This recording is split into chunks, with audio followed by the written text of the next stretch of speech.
ভয়াবহ বন্যায় ভাসছে শেরপুর, 7 জনের মৃত্যু, পানিবন্দী লাখো মানুষ। ময়মনসিংহের 3 উপজেলা প্লাবিত, খাবার ও বিশুদ্ধ পানির সংকট। লেবাননে ইসরায়েলের ব্যাপক হামলা, হিজবুল্লাহর সাথে চলছে তুমুল লড়াই। গাজায় মসজিদে বিমান হামলায় নিহত 18 ফিলিস্তিনি। দেখছিলেন ক্রাউন 7 সংবাদ শিরোনাম। এবারে বিস্তারিত। টানা বর্ষণ আর উজান থেকে নেমে আসা পাহাড়ি ঢলে শেরপুর ও ময়মনসিংহের বন্যা পরিস্থিতির চরম অবনতি ঘটেছে। নারী ও বৃদ্ধ সহ শেরপুরে মারা গেছেন অন্তত 7 জন।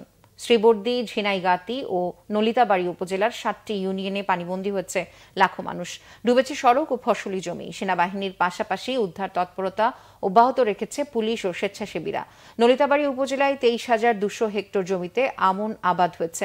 এর মধ্যে পানিতে তলিয়ে গেছে প্রায় 8,000 হেক্টর জমি। জেলা প্রশাসনের পক্ষ থেকে বন্যার্তদের শুকনো খাবার ও গোখাদ্যের ব্যবস্থা করা হচ্ছে।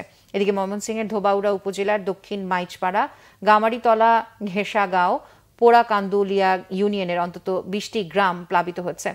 নেতাই নদীর বাঁধ ভেঙে পানি প্রবেশ করায় তলিয়ে গেছে বাড়িঘর, পুকুর, রাস্তাঘাট।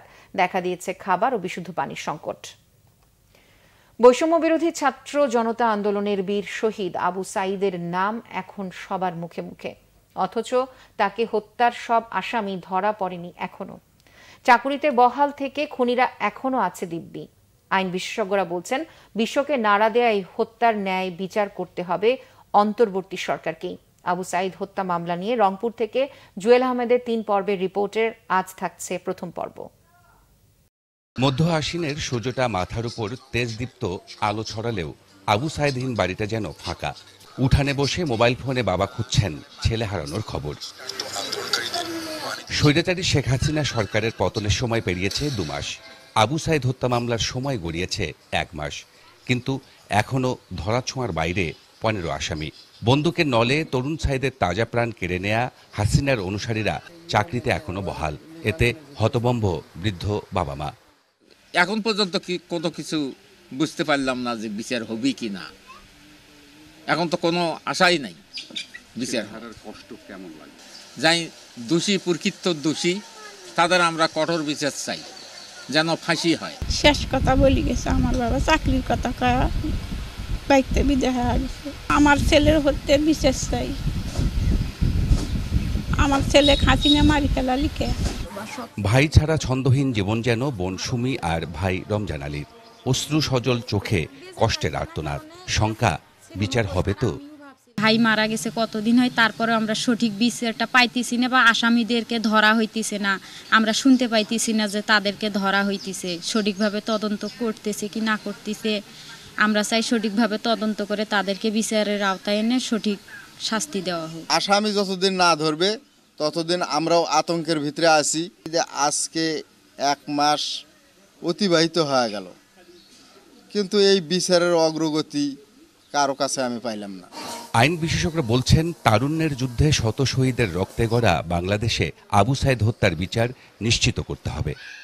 আবু সাঈদের যে প্রকৃত আসামি করে, যে আবু সাঈদের ভাই যে মামলাটা আদালত দায়ের করেছে, সেই আসামির 2 জন ছাড়া কেউ গ্রেপ্তার হয় নাই। আর এখনকার মামলাটা আইওয়াশ বলে আমি মনে করছি, যেটা নিয়ে কোনো কাজ হচ্ছে না। বিচারের বাণী যে নিভৃতে কাঁদে, সেই কেঁদে কেঁদে বেড়াচ্ছে তাদের সেই সেই কষ্ট, তাদের সেই যন্ত্রণা। বৈষম্য বিরোধী ছাত্র জনতা আন্দোলনে 16 জুলাই পুলিশের গুলিতে নিহত হন বেগম রোকেয়া বিশ্ববিদ্যালয়ের মেধাবী শিক্ষার্থী আবু সাঈদ। জুয়েল আহমেদ, বাংলা ভিশন, রংপুর। নীলফামারীতে আমন ধান খেতে খোল পচা রোগ ও মাজরা পোকার আক্রমণে দিশেহারা হয়ে পড়েছে কৃষকেরা। কীটনাশক ব্যবহারও মিলছে না সমাধান। পোকা দমন না করা গেলে আশঙ্কা রয়েছে ফলন কম হওয়ার।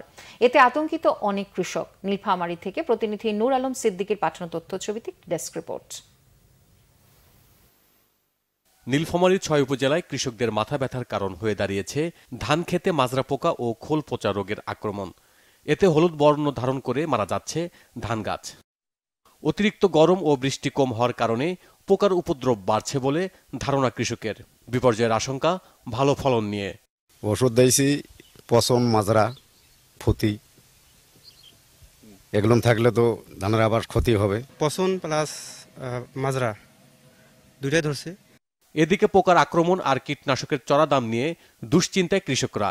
মানে 1 বিঘা মাটিতে আমরা আগে ওষুধ দিতাম, খরচ পড়তো মানে 300-350 টাকা, এখন খরচ পড়ে 500 টাকা পার, 700-800 টাকা পরে 1 বিঘা মাটি। আমি 4 বিঘার মাটি আবাদ করছি, এখন পোকায় টোকায় জরিকার করে খাইছে, এখন খোল পচা হচ্ছে, মাজরা কাটা হচ্ছে, এখন ঔষধ দিছি কাজ করেছে না, এখন দুন করা 8 মণ ধানও হইবে না, খাই কি আর বেচাই কি।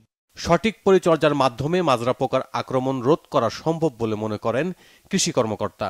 মাজরা পোকা উত্তরণে পরামর্শ আমাদের উপসহকারী কৃষি কর্মকর্তা নিয়মিত দিয়ে থাকে।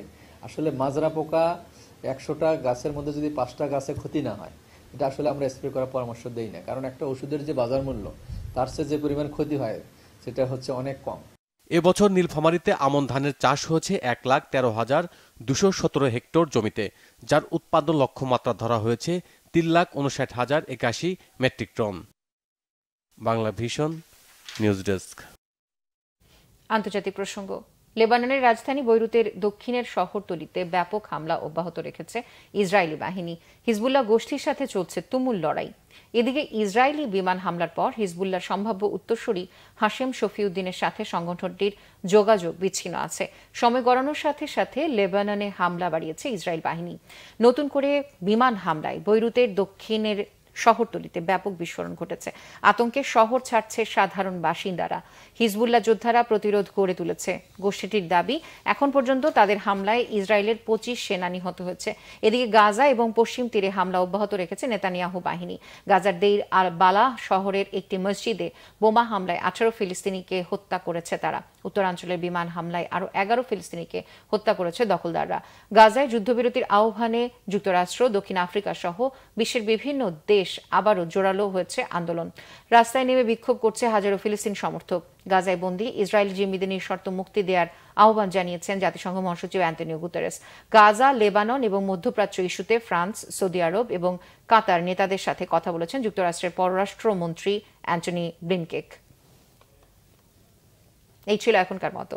পরের সংবাদ সকাল 11টায়। এছাড়া বাংলা ভিশন সংবাদের সংবাদ সংশ্লিষ্ট অনুষ্ঠান দেখতে ভিজিট করুন www.bbnews24.com ও facebook.com/banglavisionnews এবং সাবস্ক্রাইব করুন youtube.com/banglavisionnews। এতক্ষণ সাথে থাকার জন্য ধন্যবাদ সবাইকে।